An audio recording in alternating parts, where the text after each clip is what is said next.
चलिए हम लोग बात कर रहे थे टार्क के बारे में, हमने पढ़ लिया है।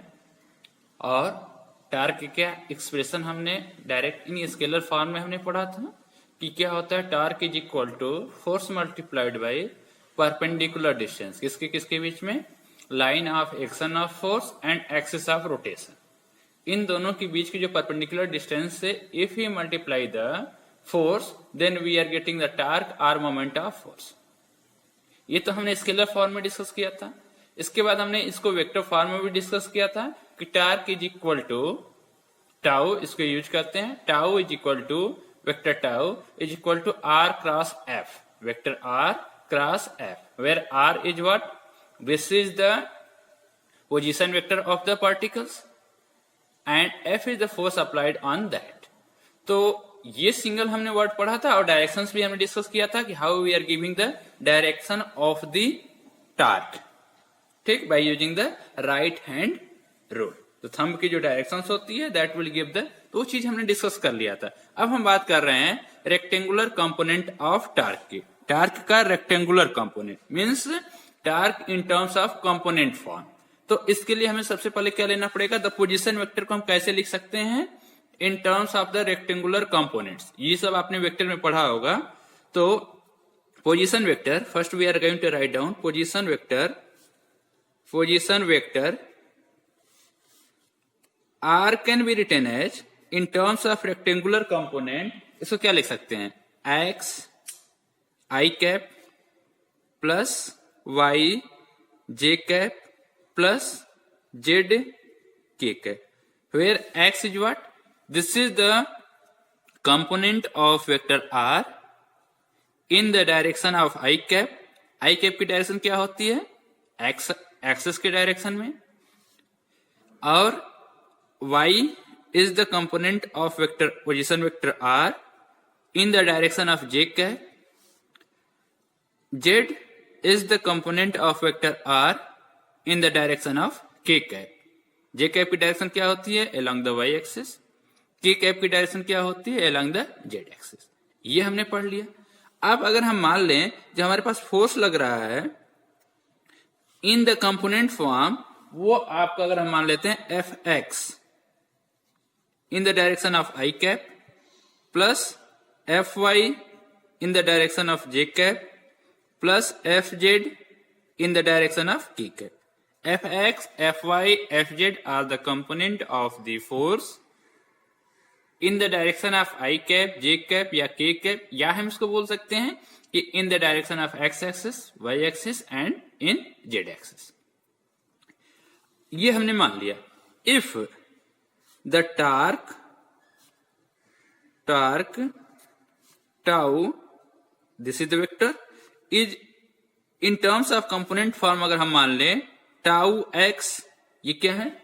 This is the component of torque tau in the I cap direction plus torque in the y direction, j cap की डायरेक्शन में ty plus torque tau z in the direction of k cap। ये चीज हमने discuss कर लिया। चलिए, now using the expression for the torque in vector form, तो we have, since we have what? We have torque tau is equal to vector r cross vector f. ये तुमने पढ़ा है। Torque tau is equal to vector r cross vector f. Clear? अब अगर हम component रख लेते हैं by using this two in terms of component form, vector tau is equal to r is what? X i cap plus y j cap plus z k cap cross क्या होगा? F x i cap plus F Y j cap plus F Z k cap. ये चीज हो गया हमारे पास। अब जो हमारे पास अगर क्रॉस मल्टीप्लीकेशन आपने पढ़ा होगा तो वहां पे आप किसे लिखते हैं? इसको इन टर्म्स ऑफ डिटर्मिनेंट फॉर्म अगर हम लिखेंगे, इसको डिटर्मिनेंट बोलते हैं, मैथ में आप पढ़ेंगे, तो इसको कैसे लिखा जाता है? सबसे पहले जो फर्स्ट रो होती है आई कैप, जे कैप, के कैप की रो होती है। ऐसे जो हम इसको लिखते हैं रो लिखते हैं, और ऐसे जो लिखते हैं इसको हम कॉलम बोलते हैं। अब इसके बाद क्या लिखते हैं? इसके कंपोनेंट, आर के कंपोनेंट, ठीक, या तो फिर ये फर्स्ट वाला जो है उसका कंपोनेंट। इसके कंपोनेंट क्या है, एक्स वाई और जेड। फिर सेकेंड के कंपोनेंट, सेकेंड वेक्टर का कंपोनेंट क्या हो जाएगा, f x F y F z. ये तो वेक्टर आपने पढ़ लिया होगा ए क्रॉस बी के फार्मूले में, तो ये चीज हम आपको डिस्कस नहीं करेंगे। तो ये हमने इन टर्म्स ऑफ डिटरमिनेंट इसको हमने लिख लिया। अब इसको सॉल्व कैसे करते हैं, इसके सॉल्यूशन का तरीका क्या होता है, सबसे पहले हम आई कैप लिखते हैं। तो इसके कंपोनेंट क्या होते हैं, आई कैप अगर हम लिखते हैं तो इससे पास होता हुआ कॉलम, कौन सा कॉलम, ये हम ढक लेते हैं, और फिर इससे पास होता हुआ रो ढक लेते हैं इसको हम। बाकी बचे कौन, हमने इन दोनों को ढक लिया, तो हमारे पास बचा क्या, ये वाई एफ जेड और फिर एफ वाई जेड। तो हम क्या करते हैं, क्रॉस मल्टीप्लीकेशन, y का एफ जेड में with the minus sign z into F x. तो सेम चीज we are going to do. तो हम क्या लिखेंगे इसके कंपोनेंट, इसका कंपोनेंट होगा y into f z minus z into F y, ये हो गया। अब हम प्लस, एक्चुअली यहां पे ऐसे होता है, माइनस हम लिखते हैं, माइनस इंटू जे, मैथ्स में इसके डिटेल में आप पढ़ेंगे, इसमें कोफैक्टर्स क्या होते हैं, इसके फार्मूला क्या होता है, वो डिटेल आप पढ़ेंगे। बट सेकेंड जो हम लिखते हैं माइनस जे इंटू, इसको छोड़ते हैं, ये कॉलम और ये रो, और प्रोडक्ट किसका करते हैं, एक्स का, मतलब हम इसको ढक लेंगे और ये वाला ढक लेंगे। तो x into f z minus z into F x करते हैं विद द माइनस साइन, यहां माइनस होता है, लेकिन अगर हमने प्लस कर लिया है तो हम पहले इसको मल्टीप्लाई करेंगे, Z into F x minus x into f Z. तो ये हमारे पास क्या हो जाएगा, एक्चुअली हमें करते हैं ऐसे कि x इंटू एफ जेड फिर minus z into F x, और यहां पे हम माइनस लिखते हैं, बट हमने प्लस अगर लिखा है तो हम ये मल्टीप्लाई करते हैं, z into F x minus x into f z, then k cap, फिर हमारे पास के कैप लेते हैं, तो इस कॉलम को छोड़ते हैं, इसको हमने ढक लिया और फिर इसको ढक लेते हैं। तो हमारे पास क्या बचा, x इंटू एफ वाई, ये हमारा हो जाएगा x into F y minus y into F x, ये कंपोनेंट हो गया। अब इन द लेफ्ट साइड हमारे पास टाउ के कंपोनेंट भी जो हमने यहां लिया है उसको हम लिख लेते हैं। तो ये हमारे पास क्या है, टाउ x आई कैप प्लस टाउ y जे कैप प्लस टाउ z के cap.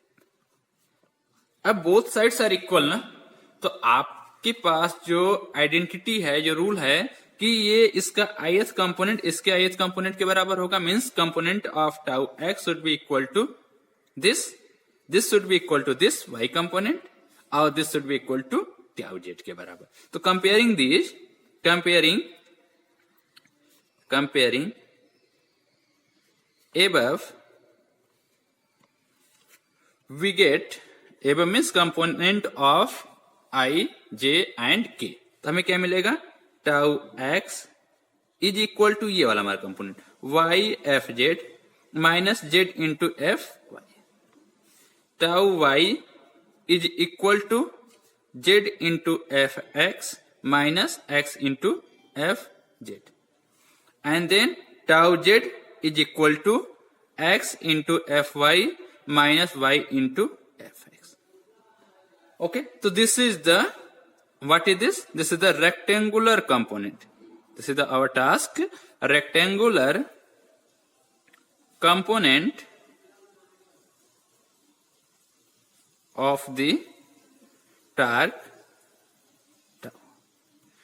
tau in terms of the component form हम ऐसे लिखेंगे कि टाउ x क्या हो जाएगा, y एफ जेड, इधर x आएगा नहीं, याद करने का तरीका ही होता है, y इधर x नहीं आएगा तो y फिर उसका नेक्स्ट वाला y f z minus z f y, यहाँ y होगा तो इधर आपको y नहीं आएगा, तो बचा क्या, z और x वाला कंपोनेंट बनेगा। तो y के वाले क्या आता है, z आता है, cyclic order if you go तो y z, फिर बचा जो x माइनस फिर z के बाद x, फिर x के बाद ये आपका z, ये ट्रांसफर। सिमिलरली टाउ जेड बराबर क्या हो जाएगा, x into F y minus y into F x. तो this way we can write down, और इसको आप याद रखिएगा, आगे भी इसकी जरूरत पड़ेगी दिस प्रोसेस की, जब हम एंगुलर मोमेंटम के कंपोनेंट फॉर्म में लिखेंगे तो same way we are doing the all the terms, all the calculation.